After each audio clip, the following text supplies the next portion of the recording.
अस्सलाम वालेकुम वरहमतुल्लाहि वबरकातुहू। हिंदू भाइयों को आदाब। ओखला के आवाम जितने भी है सबको अस्सलाम वालेकुम वरहमतुल्लाहि वबरकातुहू। मैं आज बात कर रहा हूं आप लोगों से ओखला विधानसभा के चुनाव को लेकर के, जिसमें हमारी party all India Majlis Ittehadul मुस्लिमीन ने शिफाउर रहमान को टिकट दिया है और वहीं पे अमानतुल्लाह खान जो हमारे पार्टी के ऊपर इल्जाम लगा रहे हैं कि वो बीजेपी को सीट पहुंचाने के लिए यहाँ से चुनाव लड़ रहे हैं। तो मैं उनसे कहना चाहता हूं कि अमानतुल्लाह खान, आपको मालूम नहीं है कि शिफाउर रहमान जो है वो गरीब हक की लड़ाई लड़ते लड़ते सलाखों के पीछे झूठी इल्जाम में उनको फंसा करके कर दिया गया है।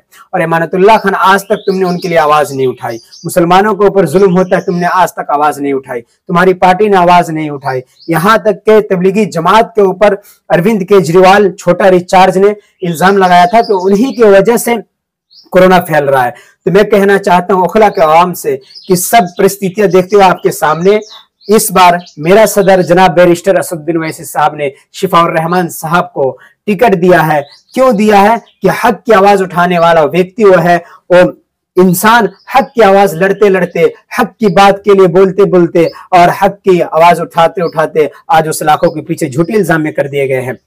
तो मैं कहना चाहूंगा कि ओखला के आवाम से कि आप लोग अपना एक एक वोट दे करके और इंडिया मजलिस इत्तेहादुल मुस्लिमीन को सपोर्ट करें और शिफाउर रहमान साहब को जल्द से जल्द बाहर लाने की कोशिश करें। वह शख्स 5 साल से अपने बीवी बच्चों को छोड़ करके, अपने माँ बाप को छोड़ करके आज उस लाखों के पीछे है। उनके माँ बाप के ऊपर, उनके बीवी बच्चों के दिलों पे क्या गुजर रहा होगा, हम लोगों ने देखा है वीडियो, हम लोग वहां के बात जानते हैं। मैंने भी ओखला में घूमा है, मैंने भी दिल्ली के शाहीन बाग में घूमा है। मैं अच्छे तरीके से जानता हूं शिफाउर रहमान साहब के बारे में। और उसकी वहीं पे दूसरे बगल अमानतुल्लाह खान कहता है कि वैसी आया है बीजेपी को सीट पहुंचाने के लिए, वो बीजेपी के एजेंट है, वो क्या किया है क्या नहीं किया है। तो मैं कहना चाहता हूं अमानतुल्लाह खान, वक्फ के जायदादों पर जिंदगी गुजारने वाले, छोटा रिचार्ज के चेला बनने वाले, अरविंद केजरीवाल के चौखट के गुलाम बनने वाले, तुमको मालूम नहीं है कि सीए से लेकर के आज तक 53 तलाक हो, लव जिहाद हो, हर चीज पे, मस्जिद का मामला हो, मदरसे का मामला हो,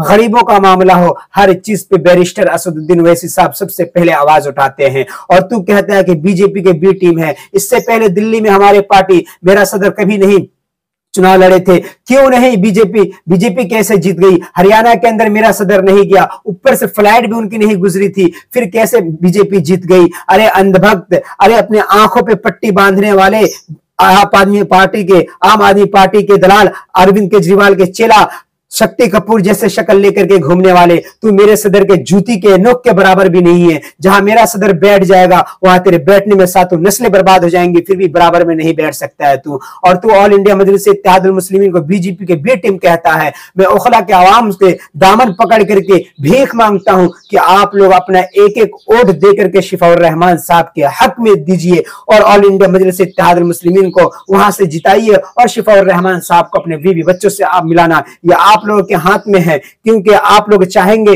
तो शिफा साहब को बाहर निकलवा सकते हैं, आप लोग चाहेंगे तो अंदर रख सकते हैं। तो मैं कहना चाहूंगा छोटे बच्चे से लेकर के नौजवान तक, जवान तक, मेरी माँ और बहनें ओखला के और मेरे भाई बुजुर्गों, मेरे चाचा लोग, मेरे अंकल लोग जो भी हैं, मैं उनसे कहना चाहूंगा आप लोग अपना एक एक कीमती vote all India Majlis Ittehadul मुस्लिमीन का चेहरा देख करके नहीं, बल्कि अपना भाई शिफाउर रहमान साहब का चेहरा देख करके दीजिए, जो अपने बीवी बच्चों से दूर है 5 सालों से। अपने बीवी बच्चों को, उनके दिल पे क्या गुजर रही होगी, उनके बीवी बच्चों का चेहरा देख करके दीजिए। शिफाउर रहमान साहब के माँ बाप का चेहरा देख करके आप वोट कीजिए। ये ना कि पार्टी मत देखिए, पार्टी सबका हक बनता है एक दूसरे को वोट देना, लेकिन आप लोग शिफा साहब का वोट कीजिए। ओखला के विधानसभा वालों, मैं आप लोगों से रिक्वेस्ट कर रहा हूं, क्योंकि आप एक वोट अगर देंगे तो मेरा सदर कल खुल करके बोलेगा कि मैंने शिफा साहब को यहां से टिकट दिया था। तो शिफा साहब जीते और जुल्म के लिए आवाज उठाए, गरीबों के लिए आवाज उठाए, हर चीज पे आवाज उठाने वाले शिफाउर रहमान को झूठे केस में फंसा करके वहां के लोगों ने, वहां के आवाम, जो भी आम आदमी पार्टी के दलाल है, उन लोगों ने अंदर करवा दिया। नहीं तो आज शिफाउर रहमान साहब अपने बीवी बच्चों के पास में होते, अपने बीवी बच्चों के पास होते, अपने घर के अंदर होते। आज अमानतुल्लाह खान, मैं तुझे चैलेंज दे करके बोलता हूं, मैं भाई Abdul Rahman Azizi, member of all India Majlis Ittehadul Muslimeen west Champaran से आता हूं, मैं तुझे चैलेंज दे करके कह रहा हूं। तू कहता है कि वैसी बीजेपी की बी टीम है, वोट काटने के लिए आया है, मुसलमानों को भड़काता है जज्बाती तकरीर करके। अरे अमानतुल्लाह, तू जज्बाती तकरीर देख करके तू मुसलमानों को भड़का